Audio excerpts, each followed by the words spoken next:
और वह सोचने लगी, वसुंधरा आंटी है ना, तो मुझे इतना बोर होने की क्या जरूरत।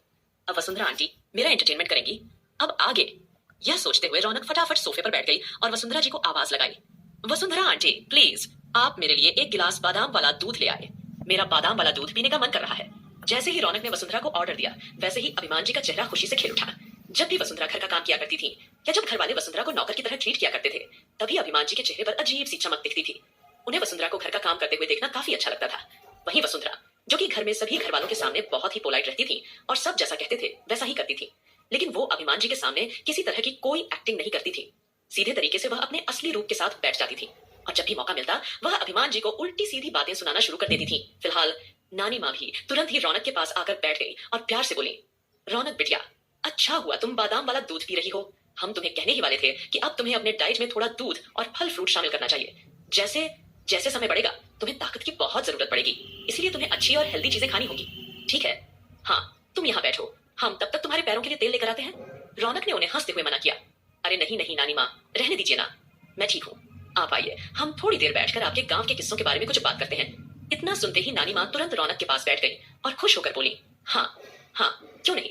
इस बीच अभिमान जी अपनी चीजों में बिजी थे और दादाजी गार्डन में वीर के साथ मिलकर गार्डन का काम करवा रहे थे।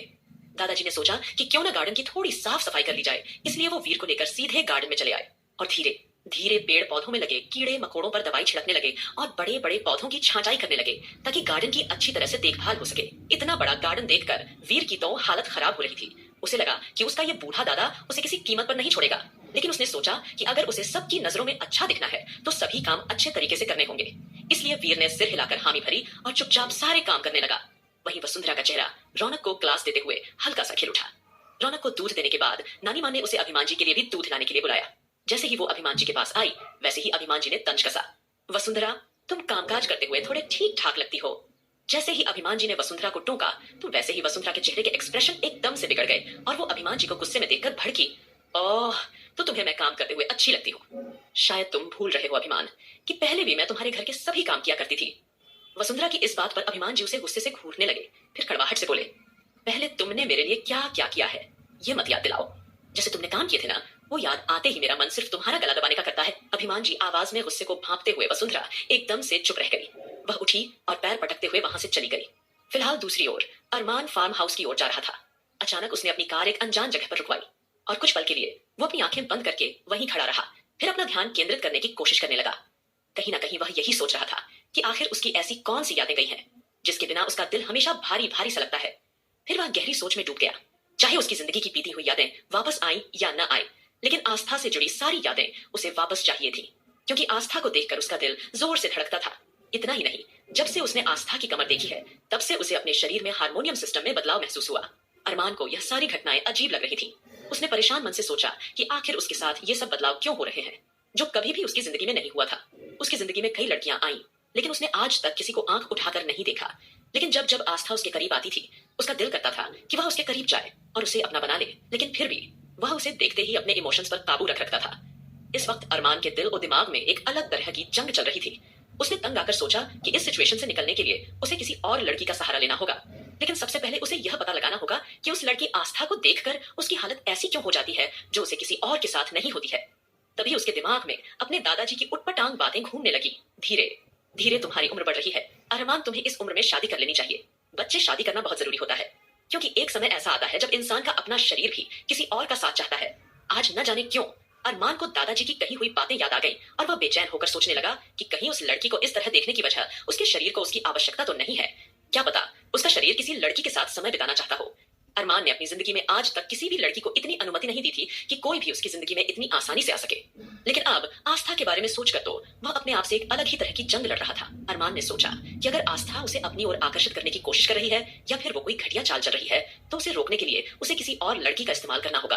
तभी अचानक उसके दिमाग में एक नाम सूझा, संजना सिंह। इसीलिए देर न करते हुए अरमान ने सोचा कि उसे सबसे पहले संजना मिलना चाहिए, जो उसकी नई सेक्रेटरी थी। उसे संजना से मिलकर इस बारे में बात करनी होगी कि क्या वह कुछ दिनों के लिए उसकी गर्लफ्रेंड बनने का नाटक कर सकती है। अरमान के दिमाग में यह आइडिया आते ही वह तिरछी सी मुस्कुराहट के साथ बोला, तो मिस एंग्री बर्ड। अरमान ने आस्था का नया नाम एंग्री बर्ड रखा था और साथ ही साथ वो उसे इरिटेटिंग गर्ल भी कहता था। अगर तुम वाकई मुझे अपनी ओर आकर्षित करने की कोशिश कर रही हो तो तुम्हारा प्लान पूरी तरह फ्लॉप होने वाला है। क्योंकि अरमान सिंघानिया बहुत जल्द किसी और लड़की को अपनी जिंदगी में लेकर आएगा। भले ही वह लड़की कुछ समय के मेरी जिंदगी में दिखावे के लिए हो, लेकिन अब मुझे ज्यादा वक्त नहीं लगेगा तुम्हें मेरे घर से बाहर निकालने में। ये सब सोचते हुए अरमान कहीं ना कहीं मुस्कुरा रहा था। फिर वो फार्म हाउस जाने की बजाय सीधे अपने ऑफिस आ पहुंचता है। वहां उसने संजना को काम करते हुए देखा। संजना को देखकर उसके दिल में कोई जज्बात नहीं उठे जो कि आस्था को देखकर उठते थे। फिलहाल उसने अपने दिमाग से यह ख्याल झटका और संजना को अपने कैबिन में बुलाया और सीधे तरीके से पूछा, क्या तुम कुछ दिनों के लिए मेरी गर्लफ्रेंड बनने का नाटक कर सकती हो? जैसे ही अरमान ने यह सवाल ठोका, संजना को ऐसा लगा मानो जैसे वह हवा में उड़ने लगी हो। उसने कभी उम्मीद नहीं की थी कि अरमान उसे बुलाकर सीधे ऐसे बात बोल देगा। अरमान के मुंह से यह शब्द सुनकर उसका चेहरा अजीब सा हो गया। उसका दिल तो कर रहा था कि वह आगे बढ़कर अरमान के होठों को छू ले, क्योंकि हर लड़की का सपना होता है किसी कामयाब पावरफुल बिजनेसमैन को पाना, लेकिन संजना उनमें से नहीं थी। फिलहाल संजना ने गहरी सांस भरकर परेशानी भरी आवाज में जवाब दिया, सर आप ये कैसी बातें कर रहे हैं? उसने पहले अरमान को मना करने की कोशिश की। सर मैं आपकी गर्लफ्रेंड कैसे बन सकती हूँ? लोग क्या कहेंगे? नहीं सर, मैं ऐसा नहीं कर सकती हूँ। तभी अरमान ने रोबदार आवाज में उसे घूरते हुए कहा, मैं तुम्हें यह काम फ्री में करने के लिए नहीं कह रहा हूँ। अगर तुम मेरी गर्लफ्रेंड बनने का नाटक करोगी तो मैं तुम्हें पूरे 1 दिन के रुपए 1 लाख दूंगा। बोलो क्या तुम्हें मंजूर है? जैसे ही अरमान ने यह सवाल पूछा, संजना तुरंत उसका इशारा समझ गई और वो एकदम से बोली, सर अगर आप चाहते हैं कि मैं आपके लिए ऐसा कोई नाटक करूं तो मैं तैयार हूँ। उसने पैसे लेने से भी साफ इनकार कर दिया। उसका जवाब सुनकर अरमान हल्का सा मुस्कुराया और वहां से जाने लगा। लेकिन जाने से पहले उसने संजना से कहा, और हाँ, जब भी मैं तुम्हें फोन करूं तब तुम्हें मुझसे मिलने आना होगा, और डोंट वरी मैं तुम्हें टच तक नहीं करूंगा। अरमान की इस बात पर संजना ने तुरंत अपनी गर्दन हाँ में हिला दी। वहीं अरमान ऑफिस से फार्म हाउस की ओर रवाना हो चुका था। अरमान के वहां से जाने के बाद संजना के चेहरे के एक्सप्रेशन पूरी तरह बदल चुके थे। उसकी आंखों में हल्का हल्का जोश और एक्साइटमेंट नजर आने लगा। फिलहाल अरमान फार्म हाउस पहुंच चुका था। वहां उसने सबसे पहले सभी अपराधियों को इकट्ठा किया और उनकी धुलाई और पूछताछ शुरू की। उसने केवल उन सबसे एक ही सवाल किया, मुझ पर वायरस किसने इंजेक्ट किया? लेकिन सभी के पास इसका कोई जवाब नहीं था। अरमान ने जल्दी ही उनकी हिस्ट्री निकाली। अरमान के लिए सबसे महत्वपूर्ण चीज थी अपराधियों की पूरी जानकारी इकट्ठा करना, क्योंकि वो किसी बेगुनाह को सजा नहीं देना चाहता था। अगर किसी ने कोई भी खतरनाक अपराध किया है तो उसे अरमान के हाथों से बेदर्दी से सजा मिलती थी। जैसे जैसे अरमान उनके अपराध की हिस्ट्री देख रहा था, वैसे वैसे उसका चेहरा कठोर होता जा रहा था। उसने छोटे छोटे इंस्ट्रूमेंट्स जैसे स्क्रू ड्राइवर और पैंस का इस्तेमाल करते हुए उन्हें दर्दनाक मौत दी।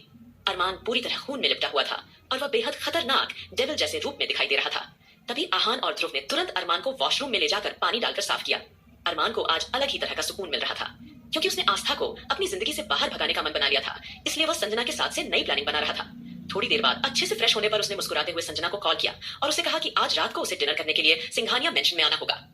अरमान की बात सुनकर संजना मन ही मन खुशी से हवा में उछलने लगी। वहीं अब अरमान के चेहरे पर सुकून भरी मुस्कान थी और वह फटाफट सिंघानिया मेंशन की ओर रवाना हो चुका था। वहीं दूसरी ओर तब तक आस्था और वंशिका सीधे प्रोफेसर प्रशांत के पास जा पहुंचे। वहां जाकर प्रोफेसर ने उन्हें बताया कि वे अब तक कुल 20% भी वायरस का एंटीडोट नहीं बना पाए हैं। यह सुनकर अगले ही पल आस्था काफी हद तक मायूस हो गई थी। वंशिका ने तुरंत उसके कंधे पर हाथ रखा और उसे आश्वासन दिया, तुम्हें अभी इस सिचुएशन में शांत रहना होगा। अगर हमें इस वायरस एंटीडोट बनाना है तो यह एंटीडोट इतनी आसानी से नहीं बनेगा, लेकिन मुझे पूरी उम्मीद है कि हमें कोई ना कोई तरीका जरूर मिलेगा। तभी प्रोफेसर प्रशांत ने अचानक अपना बड़ा सा चश्मा उतारा और उसे एकदम शांत नजरों से देखते हुए कहा, आस्था बेटी, मैं तुमसे एक बात कहना चाहता हूँ। भले ही हम इस वायरस एंटीडोट बना लें, पर मुझे नहीं लगता कि यह पूरी तरह से कामयाब होगा।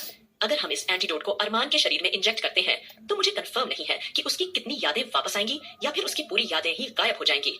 लेकिन अभी हमारे पास कोई और रास्ता भी नहीं है। हाँ, लेकिन मैं इतना जरूर कहना चाहता हूँ कि अगर राजवीर ने यह काम किया है तो उसके पीछे जरूर उसका कोई बड़ा मकसद होगा, और जब तक वह अपने मकसद में कामयाब नहीं हो जाता तब तक अरमान की यादें वापस नहीं आएंगी। इसलिए क्यों ना तुम सबसे पहले राजवीर से ही मिलो और उसके ही साथ डील करो, और जो कुछ भी वह तुमसे चाहता है तुम उसे वो दे दो।